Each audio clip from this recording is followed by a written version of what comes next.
बाधित हो रहा है। मैं अपने हम शब्दों में कहूँगा, कृषि मंडी इस दरियावत क्षेत्र के लिए कितनी महत्वपूर्ण थी, ये आपके चेहरे बता रहे हैं, आपकी खुशी बता रही है। साथियों, मैं किसान का बेटा हूँ, बार पढ़ाई लिखाई करता था, मेरे पिता की मजबूरी देखता था।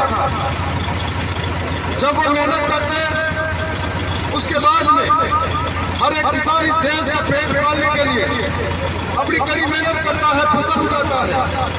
मेरे बहुत सारे किसान साथी जो एक अनाज और बीज के लिए कई दिनों तक हार मजदूरी करते हैं, पैसा जुटाते हैं, कई दिनों तक बीज के लिए पैसा जुटाते हैं। ऐसे में जब फसल बड़ी होती है, पकती है, एक उम्मीद की निगाहों से देखते हैं कि काश इस फसल का सही भाव मिले हमको। इस भाव का अगर सही भाव मिलेगा, मेरे बच्चे पढ़ेंगे, अच्छी फीस पढ़ूंगा, घर परिवार खुशहाल होगा। लेकिन उन्हें पौने भाव में हमेशा ठगा महसूस करता किसान।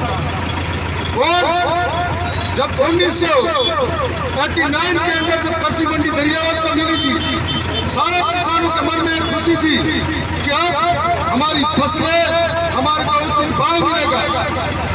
मेरे अलावा भी कई जनप्रतिनिधि रहे थे जिन्होंने समय समय पर अपने प्रयास किए, जिन्होंने समय समय पर विधानसभा के अंदर भी अपनी कोशिशें की होगी। बहुत सारे वकील भी रहे होंगे जिन्होंने समय समय पर अपने प्रयास किए होंगे। मैं राजस्थान की विधानसभा में जाने से पहले एक साधारण परिवार से आता हूँ, और जब चुनाव नजदीक था, हम किसानों के बीच में गए, किसानों का भरोसा दिलाया कि हम आपके बीच में खड़े हैं, आपके दुख दर्द को समझेंगे, आपकी मजबूरी को समझेंगे, हमेशा आपके हित में लड़ेंगे, आपके लिए बोलेंगे। और जब राजस्थान की विधानसभा में जब चुन कर गया, यही किसान अपनी आंखों में एक आशा और उम्मीद लेकर बैठे थे कि एक नौजवान पढ़ा लिखा और साधारण परिवार का किसान का बेटा हमारी मांग को पूरा करेगा, हमारे सपनों को पूरा करेगा। इस मांग के बाद में मैं राजस्थान की विधानसभा में गया, कई बार मुद्दे उठाए, बहुत सारे मुद्दों पर सफल रहा, लेकिन हमेशा मन में एक बात खटकती थी कि किसानों की कृषि मंडी कब बनेगी, किसानों को उचित दाम कब मिलेगा, आखिर कब इनकी मेहनत का खराब पसीने का पैसा इनको मिलेगा। मैंने इस बात के लिए हजारों ताने सहे हैं, हजारों लोगों ने कोशिश की है नाकाम करने की, हजारों लोगों ने हजार कंकर मारे, लेकिन मेरे मन में एक उम्मीद थी माननीय न्यायालय के लिए कि मैं आखिरी दम तक लड़ूंगा जब तक किसानों के हित में नहीं काम कर पाऊं। मैंने राजस्थान की विधानसभा के अंदर कई बार याचिका दायर की हुई है। विधानसभा की याचिका का मतलब वहां से व्यवस्थित जवाब मिलेगा। उसके बाद में हर बार के प्रश्नकाल के दौरान मैं हर बार किसानों की कृषि मंडी की मांग को प्राथमिकता देते हुए वहां पर प्रश्न लगाता था। उसके बाद मैं राजस्थान की विधानसभा में जोर से किसानों की पीड़ा को सरकारों के बीच में लेके गया। फिर भी मुझे लगा कि सफलता कैसे भी मिले, किसके माध्यम से मुझे वो सफलता मिलनी चाहिए।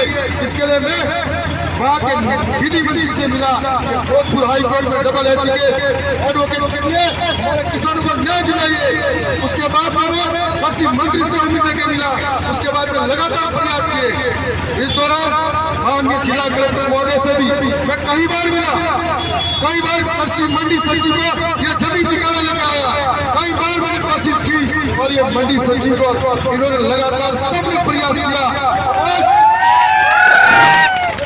का सपना है, ये सपने की जीत मेरा अकेले की नहीं है, ये जीत हर एक किसान की है जो सड़क से लगाकर एसडीएम कार्यालय तक लगाओ, लाखों नारे लगाते हुए एसडीएम कार्यालय ज्ञापन लेके आए थे। ये बिल विकास किसान मोर्चा की जीत है, ये जीत तमाम कार्यकर्ताओं की जीत है, तमाम पत्रकार बंधु की जीत है। तो समय समय पर इस मांग को मजबूती से अपनी पत्रकारिता में उठाया था। हालांकि मैं जानता हूँ कुछ पत्रकार सिर्फ चाटुकारिता का कारण चंद पत्रकार पैसों के बदले भी खबरें छापते हैं, लेकिन ईमानदार पत्रकारों की कमी नहीं है जो सरकारों तक अपनी बात को लेके जाते हैं। और आज इस वजह से इसका श्रेय मैं अकेला नहीं लेना चाहता, इसका श्रेय सरकार के मंत्रियों ने भी अगर मेरा सहयोग किया तो उनको देना चाहता। एक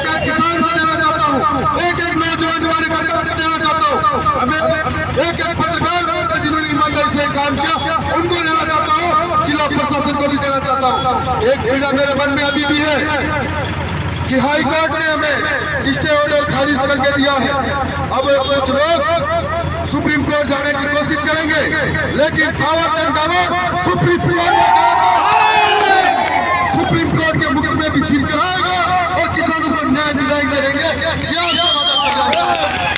किसान संसद में खाद वाली बाबाजारी होती है, हमेशा सड़कों पे हम आते हैं और कुछ लोग जो होने पौने बात करते हैं और कुछ लोग किसानों को भड़काने की बात करते हैं। कुछ लोग करते हैं क्यों नहीं किसानों के साथ में सड़कों पे आना चाहिए, जो कहते हैं हमारी सरकार है, ये हो सकता है, वो हो सकता है। तो किसानों का रात दो, जो किसान अपनी बहन है, पेट में माँ है, छोटे छोटे बच्चों को लाइनों में लगाती है, हमारी आंखों में आंसू आता है। जो पूरे देश का पेट भरता है वो किसान लाइनों में लगता है, तो दुख होता है। इसलिए इस प्रदेश का किसान, इस दरियावत का किसान अगर सक्षम है, खुशहाल है, तो यहाँ का जो व्यापारी वो भी खुश रहेंगे, उनका व्यापार खुलेगा खुलेगा। इसलिए मैं खुद से कहना चाहता हूँ कि आज बड़ा कार्यक्रम का आयोजन किया, तमाम साथियों ने जो स्वागत कार्यक्रम किया, उनके लिए भी बहुत बहुत धन्यवाद देता हूँ। उनका ये कार्यक्रम आगे की लड़ाई कभी होगी, नौजवानों की लड़ाई होगी, शिक्षा की लड़ाई होगी, रोजगार की लड़ाई होगी, जल जंगल जमीन की लड़ाई होगी। सभी लड़ाई में मजबूती से आपके बीच में आगामी विधानसभा सत्र के अंदर लड़ूंगा और आने वाले समय में हर एक लड़ाई जीतेंगे। यदि मेरे पास आपका विश्वास की ताकत है, मुझे कोई भी लड़ाई हरा नहीं सकता। इसकी मजबूती से बहुत बहुत धन्यवाद आप सबका। अभी आगे एक बाजी हो रहा है।